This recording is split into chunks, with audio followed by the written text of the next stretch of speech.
Sa ngalan ng Ama, ng Anak, at ng Espiritu Santo. Amen. Sumainyo ang Panginoon. At sumayo rin. Mga kapatid, sa araw na ito ating pinagdiriwang ang banal na kapistahan ni Santa Monica, ang ina ni San Agustin. Dahil sa luha at panalangin ni Santa Monica, kaya naman nagbago ang suwail na anak niya si San Agustin. Kaya mga kapatid, huwag kang matatakot na umiyak at umiyak sa harap ng Diyos. Dahil kita lahat ng Diyos ang ating pinagdadaanan at sa gitna ng ating lungkot, diyan niya tayo mas pinapalakas. May ginagawa ang Diyos kahit na mahirap, masakit ang ating mga pinagdadaanan nasa loob ng ating mga puso.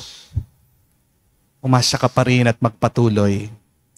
Manalig at maniwala ka sa Kanya. Pagdasal natin sa banal na misang ito, lahat ng mga ina na umiiyak para sa kanilang asawa, sa kanilang mga anak, sa kanilang mga pamilya. Kung may iniiyakan ka, humulong ka, biling ka ng tulong din kay Santa Monica. Pagdadasal ka niya sa Diyos at papalakasin ka din niya. Tutulungan ka niyang lumapit din kay Jesus, ang ating lakas. Sa napakaraming beses na kung saan tayo'y umiyak at nakalimutan nating magdasal, sa mga pagkakataon tayo'y malungkot, pero nagpatuloy pa rin tayo sa ating pagkakasala. Hilingin natin muli ang awa at pagpapatawad ng Diyos para tayo makitang karapat-dapat makatanggap sa mga banal na misteryo. Inaamin ko Sa makapangyarihang Diyos at sa inyo mga kapatid, na lubha akong nagkasala sa isip, sa salita, sa gawa at sa aking pagkukulang. Kaya isinasamo ko sa mahal na Birheng Maria, sa lahat ng mga anghel at mga banal, at sa inyo mga kapatid, na ako'y ipanalangin sa Panginoong ating Diyos. kawan tayo ng makapangyarihang Diyos. Patawarin tayo sa ating mga kasalanan. Patnubayan tayo sa buhay na walang hanggan. Amen. Panginoon, kaawaan mo kami. Panginoon, kaawaan mo kami. Kristo, kaawaan mo kami. Kristo, kaawaan mo kami. Panginoon, kaawaan mo kami. Panginoon, kaawaan mo kami. Manalangin tayo. Ama naming makapangyarihan, dinaramayan mo ang mga nagdadalamhati ang matimyas na pagluha ni Santa Monica ay tinugon mo ng pagbubunsod na magbagong buhay si San Agustin, anak niya. Bilang tugon sa kanilang magkatuwang panalangin, loobin mong aming tangisan ang pagsuway namin. At marapatin mo ang kapatawaran mo ay aming kamtin. Sa pamagitan ni Jesucristo kasama ng Espiritu Santo, magpa sa walang hanggan. Amen.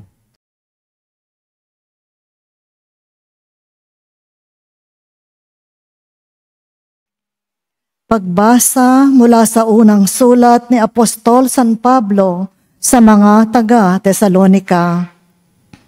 Tiyak na natatandaan pa ninyo, mga kapatid, kung paano kami gumawa at nagpagal araw-gabi para hindi kami maging pasanin ninuman, samantalang ipinahahayag namin sa inyo ang mabuting balita. Saksi namin kayo at gayon din ang Diyos na kami ay tapat, mabuti at ganap sa pakikitungo sa inyo na mga sumasampalataya. Tulad ng alam ninyo, kami naging parang ama ng bawat isa sa inyo. Pinalakas namin ang inyong loob, inaliw kayo at hinimok na mamuhay ng tapat sa paningin ng Diyos na humirang sa inyo upang makahati sa kanyang kaharian at kalwalhatian. Ito pa ang lagi naming ipinagpapasalamat sa Diyos. Nang ipangaral namin sa inyo ang kanyang salita, tinanggap ninyo ito bilang tunay na salita ng Diyos at hindi ng tao. Ano pat ang bisa nito'y nakikita sa buhay ninyo, mga sumasampalataya. Ang salita ng Diyos. Salamat sa Diyos. Ako'y iyong siniyasat, kilala mo akong ganap. Ako'y iyong siniyasat, kilala mo akong ganap. Saan ako magpupunta upang ako'y makatakas? Sa banal mong espiritu'y hindi ako makaiwas. Kung langit ang puntahan ko, pihong ika'y naroroon. Sa Sihol ay naroon ka kung doon ako manganganlong. Ako'y iyong siniyasat, kilala mo akong ganap. Kung ako ay makalipad, umiwas na pasilangan, o kaya ang tirahan ko'y ang duluhan ng kanluran, pihong ikaw ay naroon upang ako'y pangunahan. Matatagpo kita roon upang ako ay tulungan. Ako'y iyong siniyasat, kilala mo akong ganap. Kung ang aking pagtaguan ay ang dilim na pusikit, padiliming parang gabi ang liwanag sa paligid. Maging itong kadiliman sa iyo ay hindi dilim, at sa iyo yaong gabi parang araw na manigning. Ako'y iyong siniyasat, kilala mo akong ganap.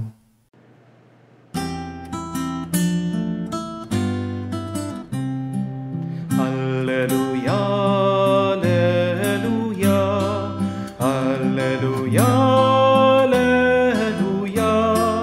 alleluia, alleluia, alleluia, alleluia, alleluia, alleluia, alleluia, alleluia.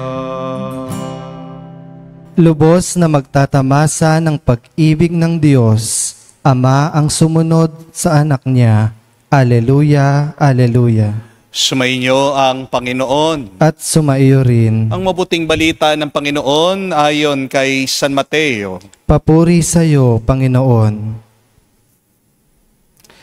Nung panong yon, sinabi ni Jesus, "Saaban ninyo mga iskriba at mga pariseyo, mga mapag-imbabaw, ang katulad ninyo ang mga libingang pinaputi, magaganda sa labas, ngunit sa loob ay puno ng kabulukan at buto ng mga patay. Ganyan-ganyan kayo. Sa paningin ng tao'y mabubuti kayo, ngunit ang totoo, punong-puno kayo na mapag-imbabaw at kasamaan. Saaban ninyo mga iskriba at mga pariseo, mga mapag-imbabaw, pinagtatayo ninyo ng mga libingan ng mga propeta at ginagayakan ang mga puntod ng mga taong namumuhay ng matuwid. At sinasabi ninyo, kung kami sana'y nabuhay sa kapanahunan ng aming mga ninuno, hindi namin ipapapatay ang mga propeta. Sa sinabi ninyong yan, inamin ninyo kayo'y mga anak na mga nagpapatay sa mga propeta. Sige, tapusin ninyo ang pinasimulan ng inyong mga ninuno. Mga kapatid, ang mabuting balita ng ating Panginoon. Pinupuri ka namin, Panginoong Jesucristo. Magandang araw po muli sa inyong lahat. Mga kapatid, tuwing pinagdiriwang natin ang kapistahan ni Santa Monica, ang unang naaalala natin ay ang kanyang pagluha. Umiyak si Santa Monica hindi dahil mahina siya. Umiyak siya dahil nagmahal siya. Umiyak si Santa Monica hindi lang sa harapan ng kanyang anak si San Agustin, o hindi lalong-lalo na umiyak siya sa harapan ng Diyos. At sa kanyang pagluha, nakita natin ang kapangyarihan ng panalangin ng isang ina. Tatlong bagay po ang ating tandaan, kapag nakakakita tayo ng isang lumuluha na ina na kamukha ni Santa Monica, una, ang luha ng ina ay panalangin. The tears of a mother are also her prayers. Kapag umiiyak ang isang ina para sa kanyang anak, hindi lang basta't luha ang mga yon. Ang kanyang mga luha ay panalangin hindi mo matitinag. Si Santa Monica, araw-gabi, lumuha daw siya para sa anak niya na naligaw ng landas. Hindi pinagod ni Santa Monica ang Diyos, hindi siya tumigil. At ang sabi nga ni San Ambrosio sa kanya, hindi mawawala ang anak na iniyakan ng isang mapagmahal na ina. Marami ang mga anak ngayon ang naliligaw, nalululong sa bisyo at nakalimot na sa Diyos. Pero ang luha ng isang ina, ang dasal, siya makakapagbago sa kanila. Kaya hindi sayang ang luha ng mga nanay. Maaring sa mata ng tao, ang luha ay tanda ng kahinaan. Pero sa mata ng Diyos, ito'y makapangyarihan. So remember, do not be afraid to cry, because your tears are your most powerful prayer to God. Pangalawa, ang luha ng mga ina ay pag-ibig na hindi sumusuko. Sabi po ng mga psychologists, ang luha ay natural na paraan ng katawan natin para magpakawala ng sakit. Kahit naman po ang ulap, pansinin nyo, kapag mabigat na, kailangan niyang ibagsak ang dala niyang tubig. Ikaw pa kaya, kapatid, kapag bigat na ang loob mo, tularan mo si Santa Monica, huwag kang matakot na umiyak sa harapan ng Diyos. Pero ang pag-iyak na ito ay hindi tanda ng pagsuko. Kaya umiiyak ka kasi gusto mo lang alisin ang bigat ng iyong kalooban. Your tears cleanse the heaviness of your heart. Kung may pananampalataya ka, maniwala ka na ang luha mo ay tanda ng pag-ibig na hindi bumibitaw. Pwede naman na sumuko po si Santa Monica noon. Total, tao din naman siya. Pwede naman po sabihin ni Santa Monica, wala na, ayaw ko na, pagod na ako, suko na ako, bahala ka na. Pero hindi. Kahit na gaano katigas ang puso ni San Agustin, mas matibay pa rin ang pag-ibig ng kanyang ina. At dito po tayo tinuturuan ni Santa Monica na kung mahal mo ang isang tao, oo, iyakan mo siya, pero wag kang susuko. If you love the person, you will never surrender. You will fight for that person. Kahit na ilang beses ka nang sinaktan, kahit na hindi ka na pinapansin, kahit na parang walang pagbabago, piliin mo pa ring umasa dahil naniniwala ka na mas malakas ang grasya at pag-ibig kaysa sa kanyang pagkakamali. When you say, I love you, even with your tears, what you're really saying is, I will fight for you. I will remain with you. And I will choose you every day. Pangatlo at kahuli-hulihan, ang luha ng mga ina ay nakikita ng Diyos. Mga kapatid, sa wakas, ang mga luha ni Santa Monica ay hindi nasayang. Ang kanyang anak na pinagdarasal si San Agustin, na dating suwail, babaero, malayo sa Diyos, naging isang pinakadakilang santo ng ating simbahan. Bakit? Dahil meron siyang isang ina, araw-gabi lumuluhod, araw-gabi umiiyak, araw-gabi naniniwala. At kapag ang luha ay inalay mo sa Diyos, ito'y nagiging binhi ng grasya. I want you to remember that, my dear friends. Tears offered to God become the seeds of grace. Kaya nga kapatid, kung ikaw ay nanay na nasasaktan dahil sa iyong asawa, sa iyong mga anak, o mga kapatid, huwag ka mag-alala dahil ang luha mo ay panalangin. Ang luha mo ay pag-ibig. At ang iyong mga luha ay magiging biyaya. At kung ikaw naman, nagiging dahilan na pag-iyak ng iyong ina, kapatid, gising na. Tama na. Mahiya ka naman. Makonsensya ka naman. Magbago ka. Please never ever hurt your mother, because nothing is more painful to see than a mother who is crying. Diba? Iisa lang ang ating ina dito sa mundo. Iisa lang naman ang nanay natin dito sa mundo. Iisa lang naman ang nagmamahal sa'yo. Kahit na anong gawin mo, di ka tatapon ng nanay mo. Tandaan ninyo, may mga nanay na halos walang tulog, walang makain, walang ibang hiling kung hindi makita ang kanilang mga anak na nasa piling ng Diyos.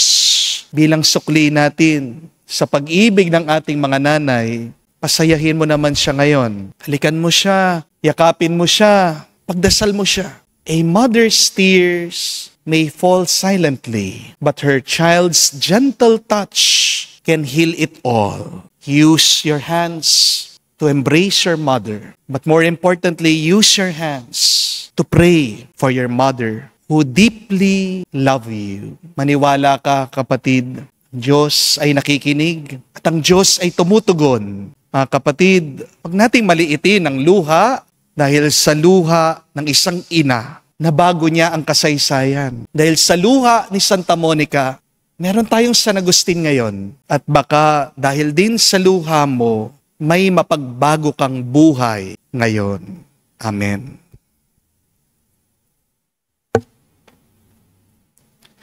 Hilingin natin sa Panginoon na tulungan tayong maging tapat sa ating mga kilos. Ating sabihin, Panginoon, dinggin mo kami. Panginoon, dinggin mo kami. Sa ating buhay bilang bayan ng Diyos, naway matugunan natin ang mga hamon ng Ebanghelyo sa pamamagitan ng ating tapat na pagsaksi. Manalangin tayo sa Panginoon. Panginoon, dinggin mo kami. At tinawang maiwasang gumawa ng mga bagay dahil lamang sa ating pagnanasang tumulad sa karamihan o dahil sa ating pagkukunwari, manalangin tayo sa Panginoon.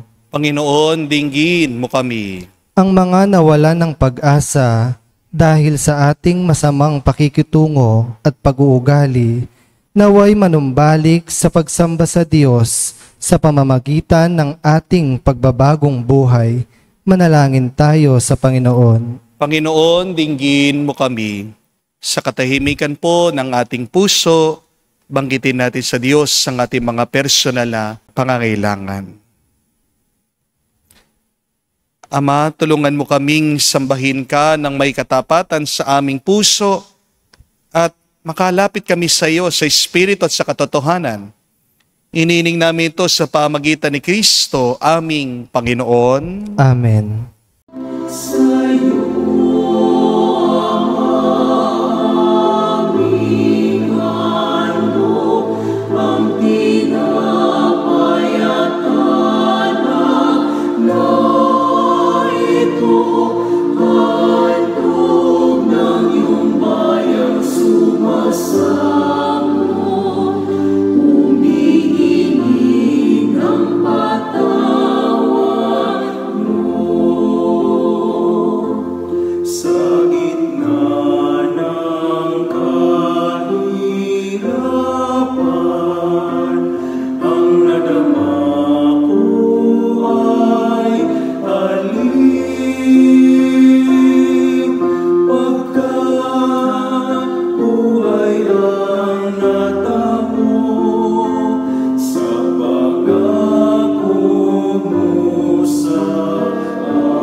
Manalangin kayo mga kapatid, para ang ating mapaghahain ay kalugdan ng Diyos, amang makapangyarihan. Tanggapin nawa ng Panginoon itong paghahain sa inyong mga kamay, sa kapurihan niya at sa karangalan, sa ating kapakinabangan at sa buong sambayanan niyang banal. Ama naming lumikha, nihahain namin ang mga alay sa iyong dambana. Ngayon, si Santa Monica ay ginugunita, kalakip ang taimtim naming pithaya, na magdulot ang mga ito ng iyong patawad at pagpapala. Sa pamagitan ni Jesucristo kasama ng Espiritu Santo, magpa sa walang hanggan. Amen. Sumainyo ang Panginoon. At sumayo rin. Itaas sa Diyos sa iyong mga puso at diwa. Itinaas na namin sa Panginoon. Pasalamatan natin ang Panginoong ating Diyos. Marapat na siya ay pasalamatan. Ama naming makapangyarihan, tunay nga marapat ikaw ang aming pasalamatan. Ikaw ay nagniningning sa piling ng mga banal, na kinararangal mo sa kanilang kabutihan. Binibigay mo silang huwaran namin araw-araw at katuwang sa pagsamba sa iyong kamahalan. Sa pamamagitan ng anak mong si Jesucristo kami naliligid sa mga banal na tao. Sila'y mga saksi ng mga pananalig sa iyo ay magaganap namin sa ikararangal mo. Kaya kaisa na mga anghel ay sisiawit ng papuri sa iyo. Nang walang humpay sa kalangitan, kami nagbubunyi sa iyong kadakilaan.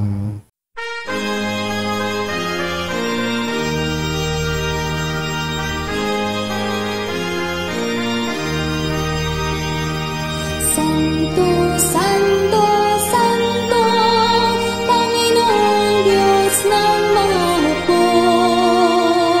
Napupuno ang langit at lupa ng kadakilaan mo. Hosana sa kaitasan, pinagpalang na paririto sa ngalan ng Panginoon. Hosana sa kaitasan, Hosana sa kaitasan.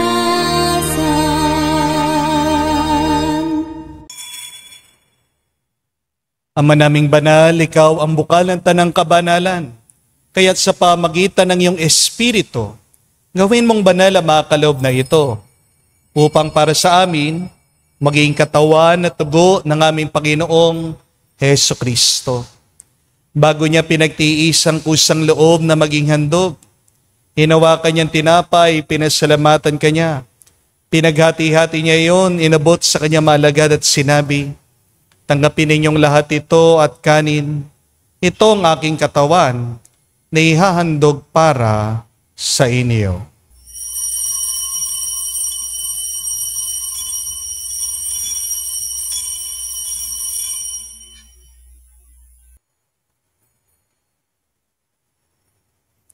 Gayon din naman na matapos ang hapunan, hinawakan niyang kalis. Muli kanyang pinasalamatan. Inabot niyang kalis sa kanyang malagad at sinabi, tanggapin ninyong lahat ito at inumin. Itong kalis ng aking dugo, ng bago at walang hanggan tipan. Ang aking dugo na ibubuhos para sa inyo at para sa lahat. Sa pagpapatawad ng mga kasalanan, gawin ninyo ito sa pag-alaala sa akin.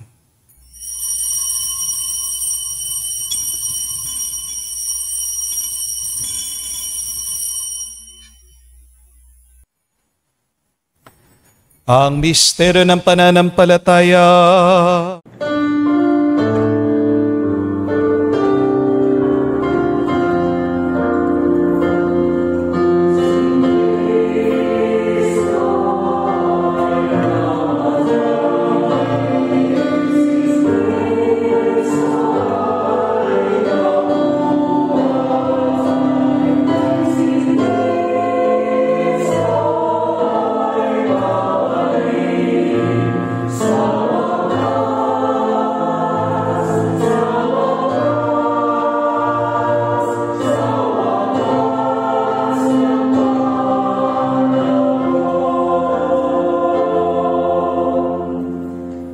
Ama, ginagawa namin ngayon ang pag-alaala sa pagkamatay muling pagkabuhay ng iyong anak.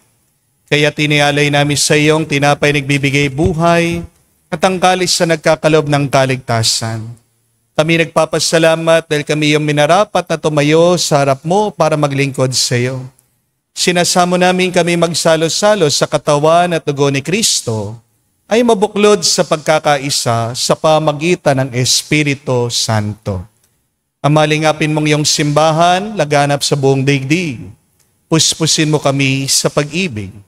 Kaisa ni Leon ng aming Santo Papa, si Florentino aming Arsobispo ng Tanang Kaparian. Alalahanin mo rin ang aming mga kapatid na nahimlay may pag-asang sila'y muling mabubuhay. Gayon din naman lahat ng mga pumanaw. Kawan mo't sila't patuloyin sa iyong kaliwanagan. Kawan mo't pagindapating kaming lahat na makasalo sa iyong buhay na walang wakas. Kaisa na mahal na Birhen Maria, Ina ng Diyos. Kaisa ni San Jose ang kanyang malwalhating esposo. Kaisa na mga apostol, lahat ng mga banal. Si Santa Monica na namuhay dito sa daigdig na kalugod-lugod sa iyo. May pagdiwang naman namin ang pagpupuri sa ikararangal mo sa pamagitan ng iyong anak aming Panginoong Hesu Kristo.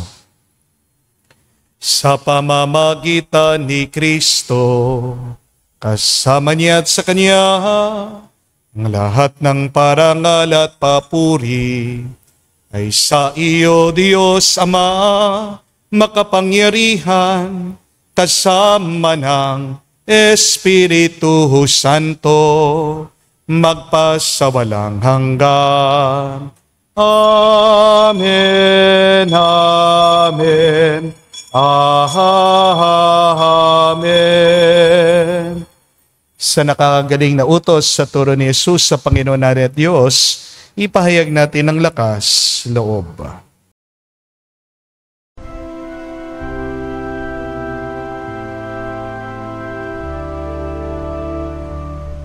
Ama namin, sumasalangit ka, sambahin ang ngalan mo, mapasa amin ang kaharian mo, sundin ang loob mo dito sa lupa, para nang sa langit. Bigyan mo kami ngayon ng aming kakanin sa araw-araw, at patawarin mo kami sa aming mga sala, para nang magpapatawad namin sa nagkakasala sa amin. At huwag mo kaming ipahintulot sa tukso, at iadya mo kami sa lahat ng masama.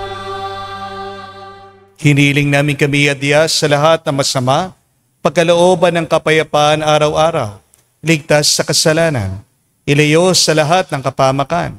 Samantalang aming pinanabikan ang dakilang araw ng pagpapahayag ng tagapagligtas naming si Hesu Kristo. Sapagkat iyo ang kaharian at ang kapangyarihan at ang kapurihan magpakailanman. Amen.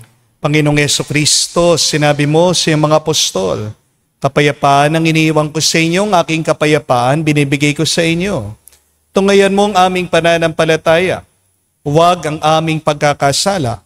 Pagkalooban mo kami ng kapayapaan at pagkakaisa ayon sa iyong kalooban, kasama ng Espiritu Santo magpa sa walang hanggan. Amen. Kapayapaan ng Panginoon ay laging sumainyo. At sumayo rin. Magbigayan po tayo ng kapayapaan sa bawat isa. Pisoy niyo po, kapayapaan po sa inyong lahat.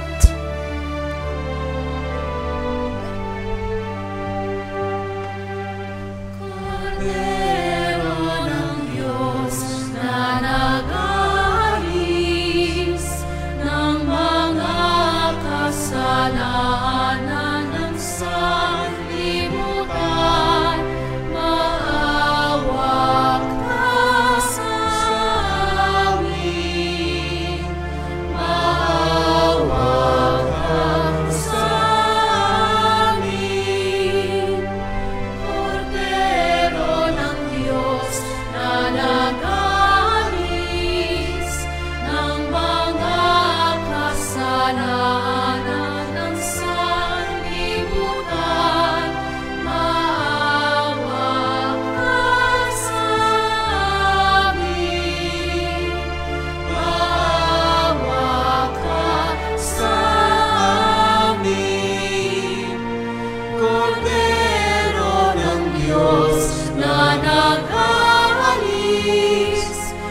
Mga kapatid, naririto ang ating Panginoong Jesucristo, ang Kordero ng Diyos. Siya nag-aalis sa mga kasalanan ng sanlibutan. Mapalad tayong lumalapit sa piging ng Kordero. Panginoon, hindi ako karapat-dapat na magpatuloy sa iyo, ngunit sa isang salita mo lamang ay gagaling na ako.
Manalangin tayo.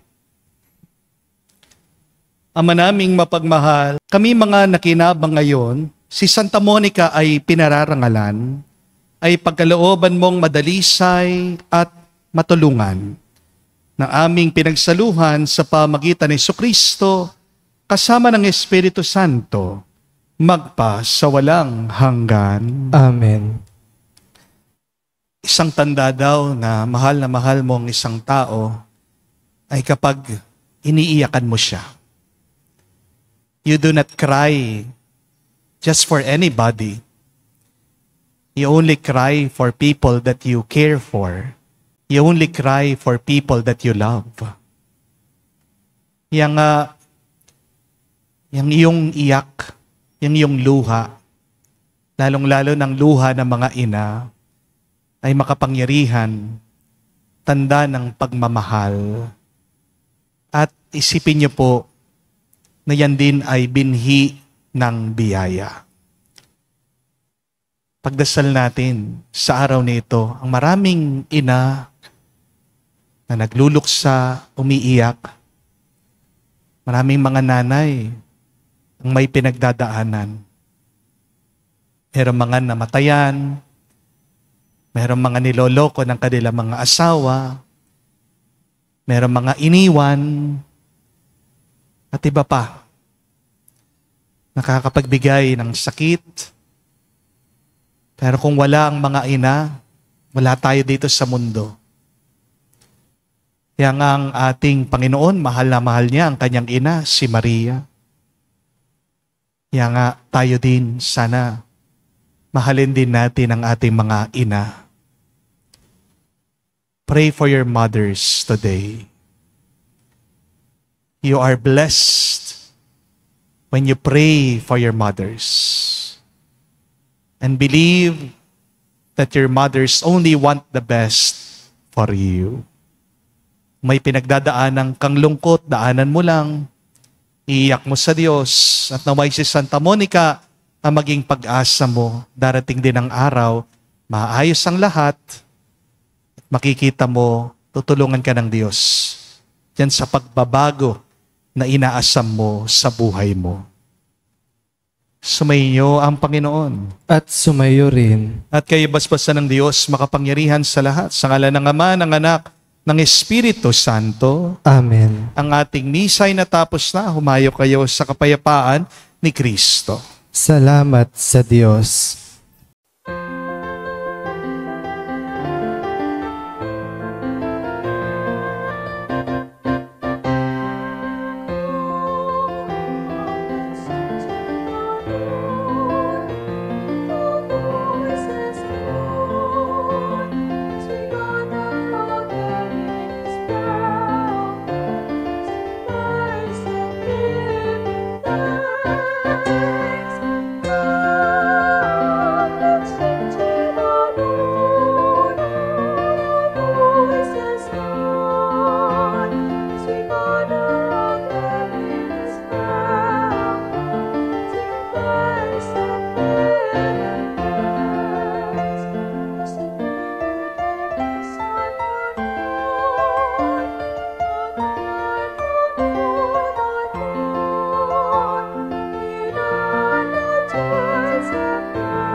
Praise and